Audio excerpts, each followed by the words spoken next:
can't do that. It's an insult. You can't get into an area and erect accommodation on top of graves, vandalize graves, and go on about your life as if that's normal. I found people already staying there, so I figured it was allowed. Not to mention people had hung dirt on the cemetery fence, as well as placing toilets on the property, so I figured it was not a sacred space. A heated exchange among residents of Alexandra Township. This is a group of community leaders vandalized structures that had been erected at the boundary of the township's long-standing cemetery. It is alleged that material stolen from the graveyard was used to build the settlement. Well, we're here today because people have built right in the cemetery, and we are not going to allow that, because I mean this is a sacred place. They are not supposed to be here. In Tebhlungu, they stole some of our tombstones, our recycler. Even my father's tombstone, Konagam, Baltata, Nazangafagelish. The cemetery is the first and oldest here.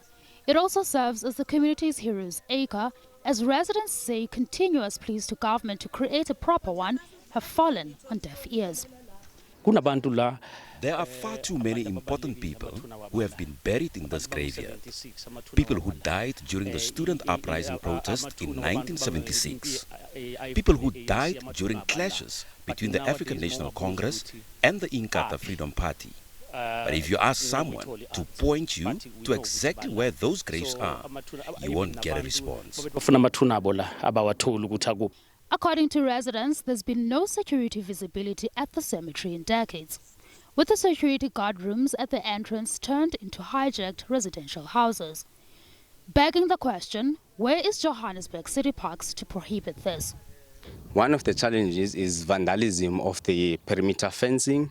It's happening a lot around our cemeteries, but now we have started to come up with other new ways of fencing, and also the new enforcement of the bylaw just last month. As much as we are still undercapacitated, but we are going into the right direction. Today, as a lady, not a woman, as a lady, you can't even visit your own grave because you're afraid. Even though illegal eviction of residents is prohibited under South African law, the group of leaders here say they will continue removing properties erected on and inside the cemetery barrier.